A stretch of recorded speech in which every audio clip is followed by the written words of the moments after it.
Hello, New Hope family. Welcome to the Grow Podcast. I'm your host, Adam Strunz, and I'm thrilled to have Pastor Aaron with me today. We're dedicated to helping you take your next step in your relationship with Jesus. Thank you for joining us.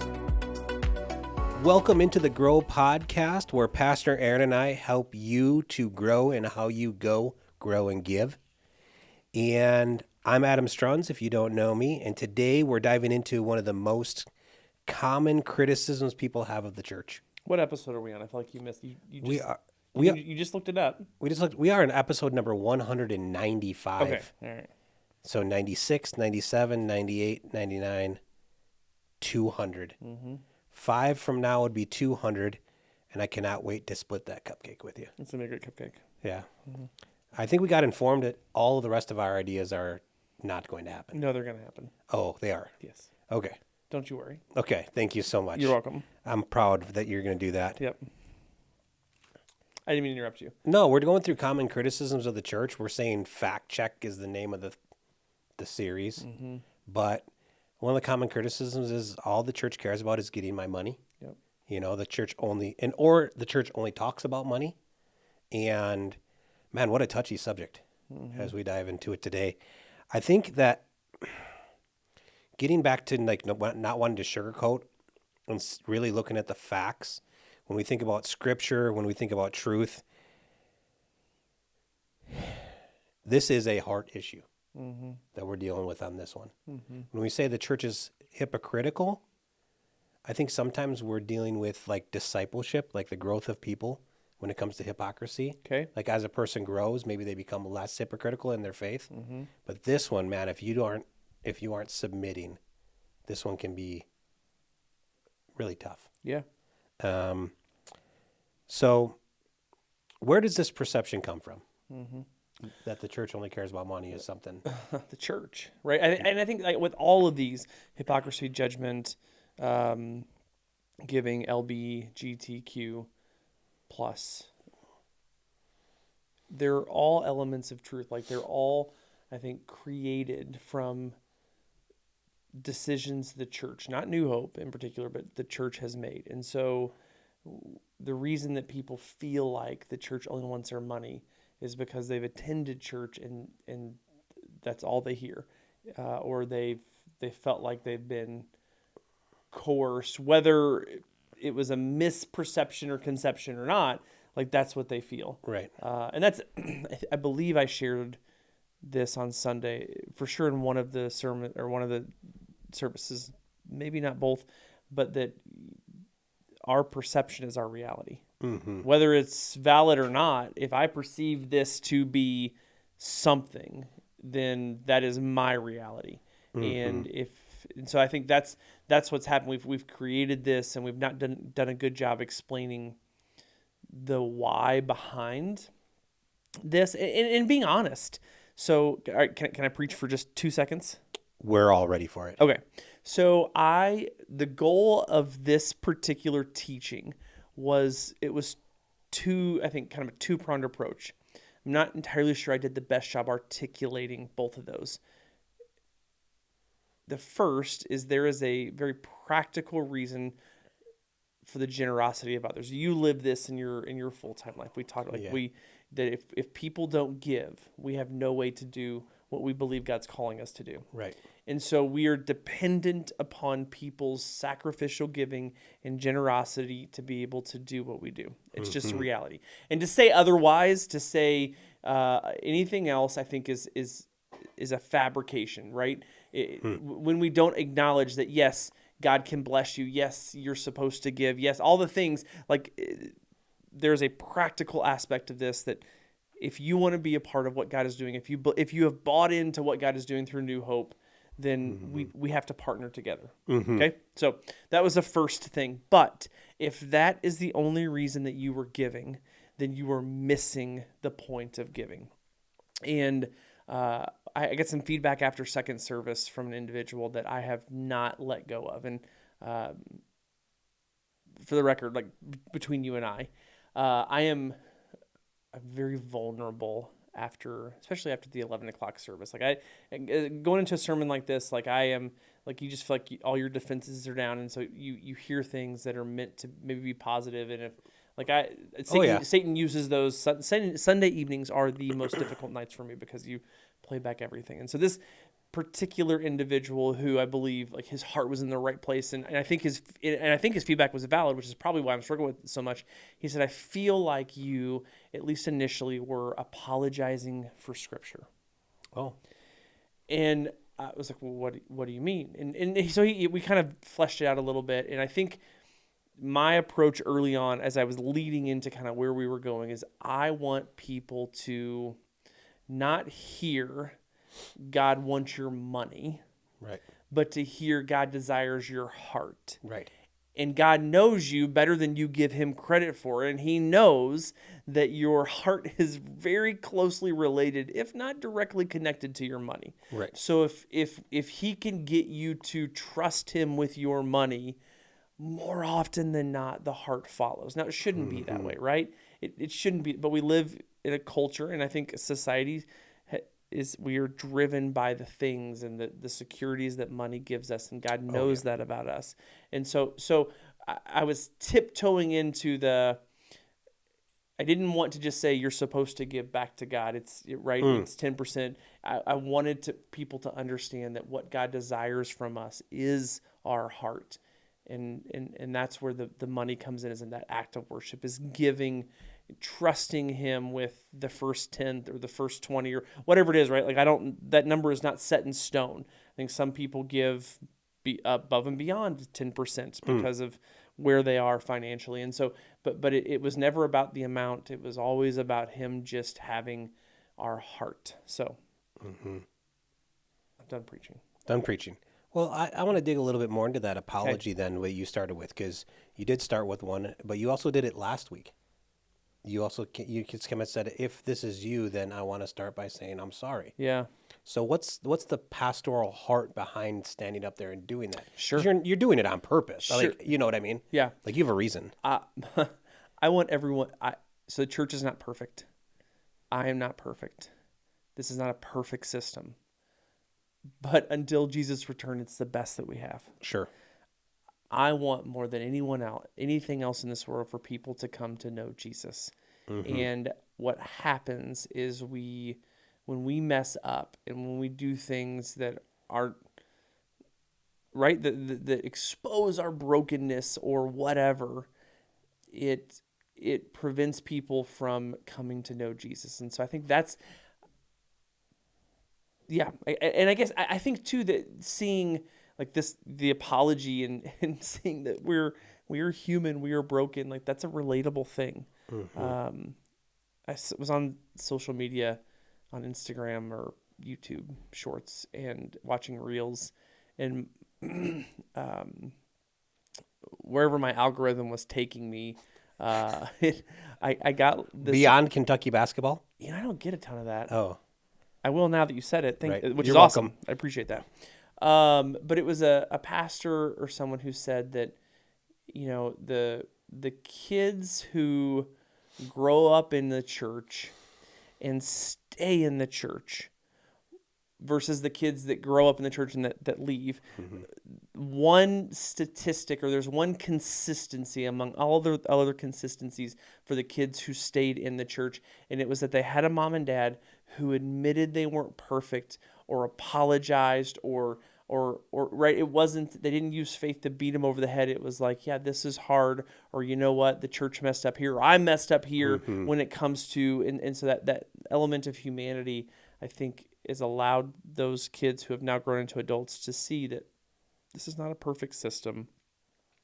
I don't look to the church to be my the beacon of what everything that is right. It is rather the vessel by which I get closer to a perfect God. So, right. Yeah, I don't know if that answered your question. I'm getting a little wordy, but that's the heart behind the apologies and behind the vulnerability of this series. I and maybe this is just my perspective, my lens, because we all have those. My perspective and lens on that was, if you're here and your heart is hurting and this is a place where you have a wound, I need you to stick with me. Sure. I said that. I'm sorry that you have a wound in this area, or that this is a hindrance for you, but we all have to grow. Like, despite our own hindrances, my hindrance happens to be the one I get to teach on, which is the church is judgmental. Yeah. Well, it doesn't, I mean, it seems like a Holy Spirit thing a little bit, but that I would have to teach on the thing that bothers me the most. Yeah. But yeah, I just look at it and say, yeah, we have wounds, but there's reasons we have wounds. Like money in the church is a broken thing too, right? Like, let's look at the world and look at the church. Yep. And I'll go beyond just saying the church. Individuals, leaders, and people that have called themselves Christians, may or may not be Christians, have misused it and abused it. And that's created problems, right? I mean, we would be like turning a blind eye to something if we didn't say that kind of thing out loud. Yep. Right? Like, And I think where people struggle, and this is a struggle for me. So where is the line? right. Like, where is it? When is it? When do you stop being good stewards of what God has blessed you with? Right. So, like, I think where you were going with that is referencing some of the pastors that have the jets and the cars and the Yeah. and I is it okay? I don't know. I think I'm not in a position to judge anyone. Right. It's through the lens of now. Well, let me back up. There are definitely some Abuses. and the people that I think are demonic, Right. that are doing this. So let's for the record, but I think you look at it through the lens of, does this decision that we are making from a church perspective create an opportunity for us to reach more people for Jesus? Correct. And if the answer is yes, then okay, maybe we should explore it. Groeschel says that we'll do anything short of sin to bring the gospel to people, and I think that's the same type of approach. And so when we, I had a conversation with someone recently, and it's like, well, like why? Like why should we give 10%? Is that really still a New Testament thing? And did Jesus say we had to give 10% of our income? And it's okay. I understand where you were coming, but again, I think we use the 10% as a model. Yes. Right. It's from early Old Testament all the way through. It's the model that we use. Do we do it legalistically, or is it a place for us to start that again draws our heart to God, and is it the way for the church to be built? And the question was, well, why do we do church the way that we do? And I think that's another thing we wrestle with. Oh yeah. Why don't we go back to, we look at the house churches of Acts and stuff like that. And right. The answer is, I think those can work too, where what I said, and I'm still processing this and working it out, is I don't believe that we would have been able to reach 250 people for Jesus in a house church. Right. There's something about the way God has this set up that I believe in the culture that we live in creates more of an opportunity for us to minister in a way that we couldn't do if we were separate, if we were smaller, if we were spread out. And go ahead. And because we're passionate that we are supposed to do this, or me working for Youth for Christ, I am supposed to do this. Yeah. And so we're looking at it from, a different perspective. We understand people are giving, including us. We're still in the group and in the mix. Yeah. I'm called to tithe. I'm called to give. I'm called to be generous also. But also we land on the other side of it, which is now we get to steward those funds. Yeah. And we have to steward them. So you asked the question, when do you cross the line? I think it's when stewardship becomes personal benefit. Yeah. It's not easy to define what that is, but when you're gaining more than the kingdom is gaining, that's a problem. Yep. And there's conviction in that I would hope that the Holy Spirit would bring for me personally. And I have those questions as I grow as a leader, as I get older, as things change and you get different positions. And I mean, you evaluate that, you look at it and say, I better be at my best and do my best for the wage that I receive. Yeah. Because I'm part of what is stewarded. Yep. And Youth for Christ, for however you want to say it, the finances that I get paid pays for me to be on mission and living out my calling. And so I better then turn around and live out my calling in that, because God is making a way for me. Yep. And I think all that stewardship comes into why this feels so messy, why this feels so, can I use the word agitated? like the actual where it's just like grinding all the time. Money is to where like, well, I gave to the church, and now the church didn't do this or didn't do that, and now I'm frustrated. Well, I don't know that it's up to you. Yeah. And I mean that in a way that like it's up to you in this fact that you need to participate at the church and the church needs to be on mission. But if they decided to buy, or invest in a different type of carpet or paint the building with that funds, that's their decision of what to steward. And like, I think we get into the messy and the wrong stuff in this area too. Yeah. So accountability is important and necessary. Yeah. So that's definitely part of it. But yeah, I think it's and that was where I was trying to land the plane, is you're not giving to the church. I mean, you are, but you're giving as an act of worship to God. Yes. And you trust, like that's being a part of this. If you've bought into what God is doing here, you trust that God has put the right leaders in place to discern what direction we're going. Yep. And realistically, if that is not true, if you would say, I'm not giving because I don't trust them, you should be a different church. You should be a different church, or we need to talk. Yeah. Yeah, that too, Like, for sure. For sure, yes. Let's not let that linger, sorry. Yeah. Yes, that would be option A. Let's talk. Yeah. But I would tell someone in the conversation is I'm not giving to New Hope because I don't trust what you were doing with it. Then it's like, man,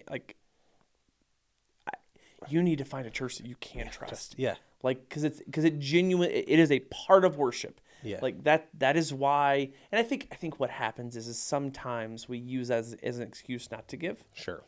Where I'm not willing to give God this portion of my heart. And so I'm going to say that, and so it's messy. It's messy. It's very messy. Well, it's no different than being hypocritical. And it's why I think preachers preach.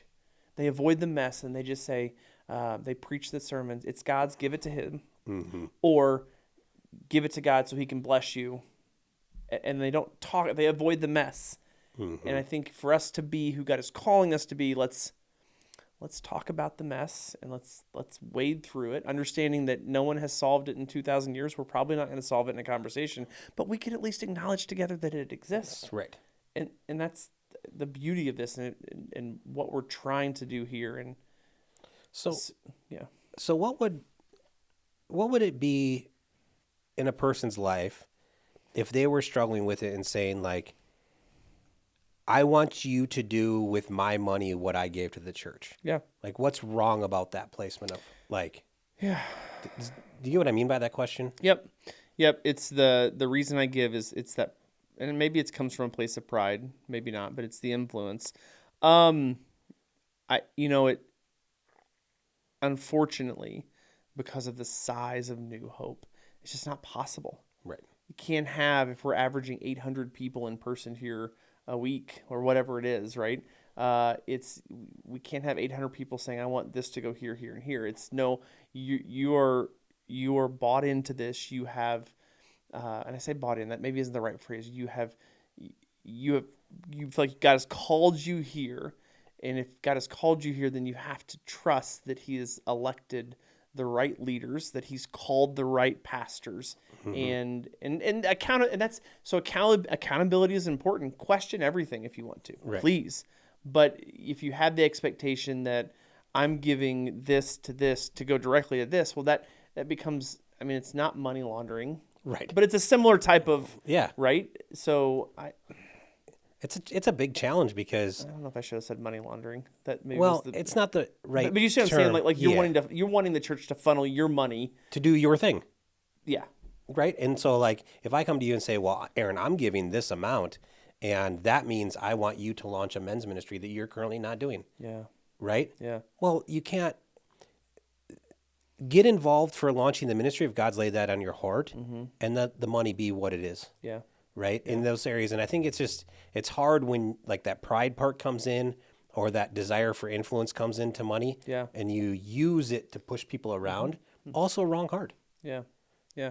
Now, the other side of that is I have seen people have heard, we have an example of this recently, right? People have heard of a need and they have come and they have said, hey, we want to bless the church with this need. And so that's an entirely, I need to be real careful. It's an entirely different conversation. But yeah, it's people that we go out with projects all the time. Like, hey, you want to support, give money, or bring turkeys for turkey baskets? Yeah.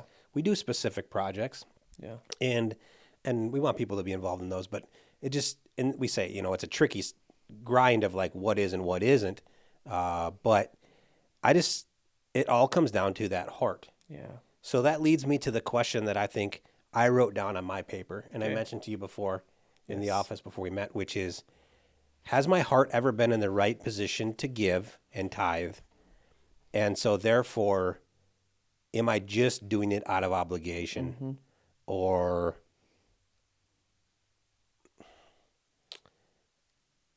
am I just doing it to check the checkbox and I've never really thought enough about it? Sure. Yeah. I don't know if that's good or bad that I'm now having our sacrificial givers question why they're giving, or you know what I mean? Like, maybe this is not ending well. Yeah, and I think that's a valid question, and that was the hope, right? Like givers and non-givers alike. Like I want you to, because I feel like I did. Check your heart, right? And see if it lines up, and if you're giving out of obligation, that. Thank you.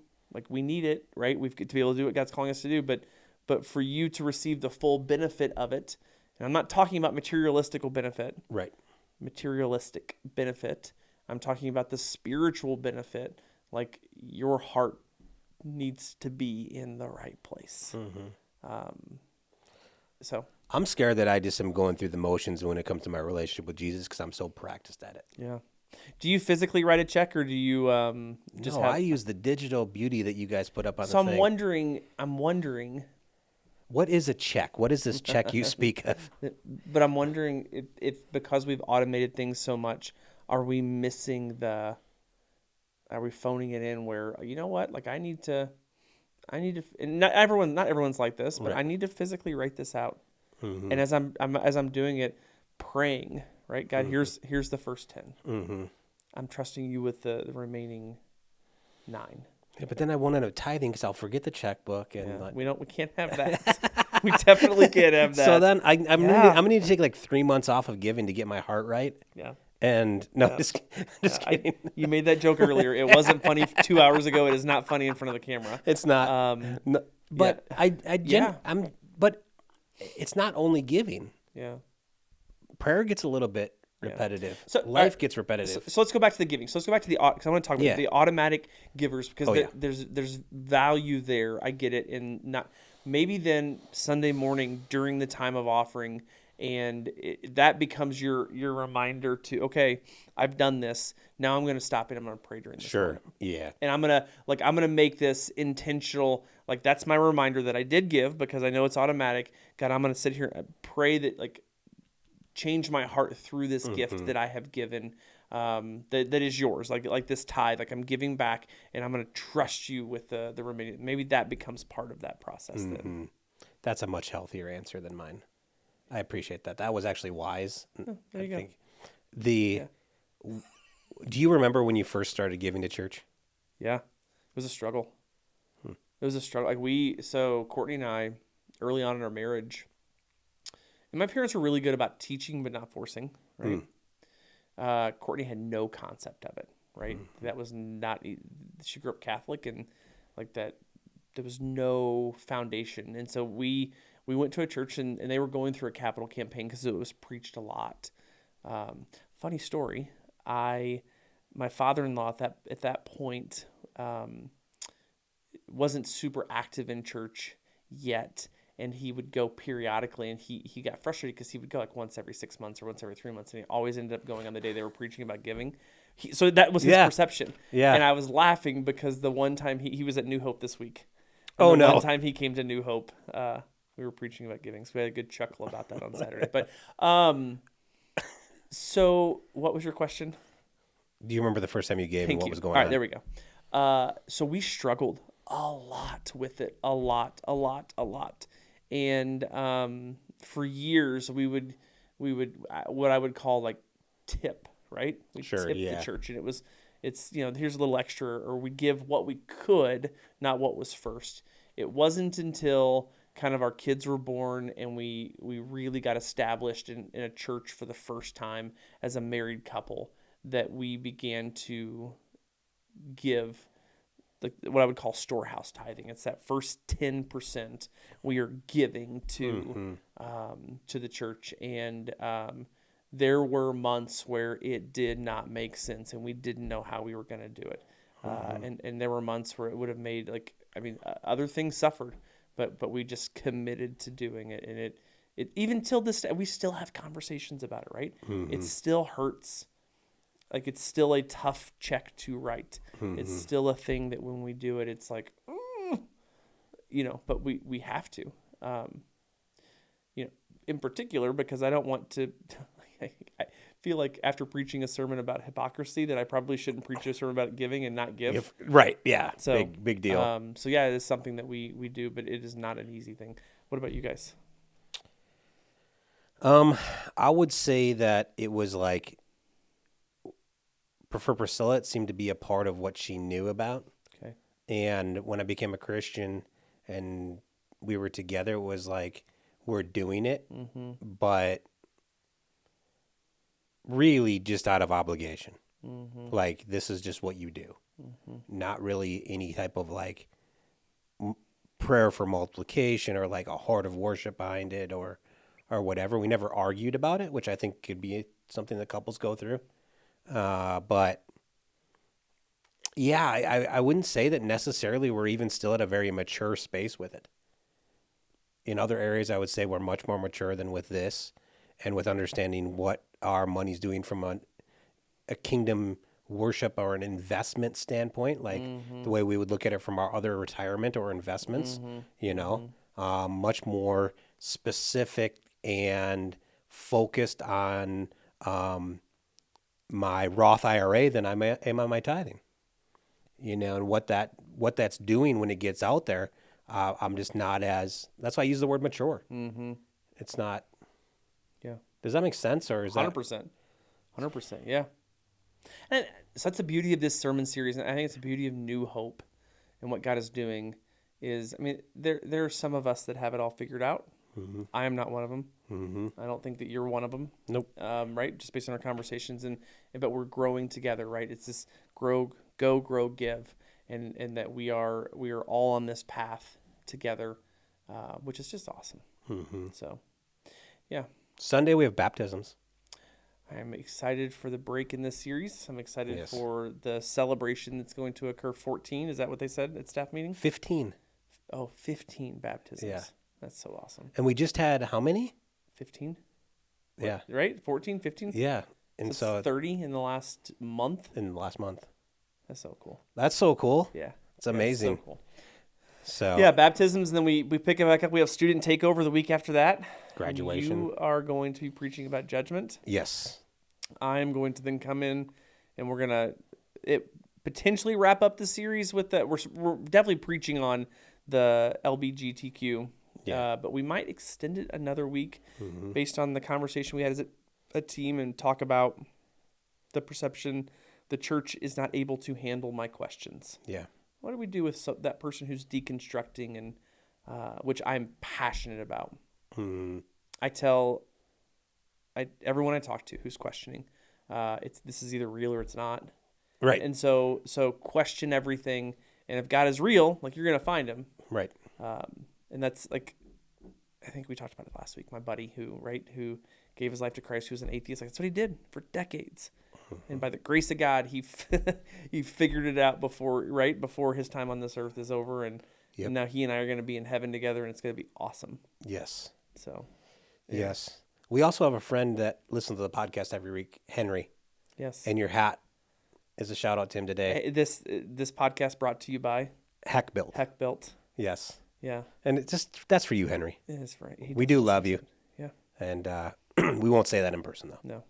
So. Yeah. Thanks for joining us this week. We look forward to seeing you next week on episode number 196. Be blessed.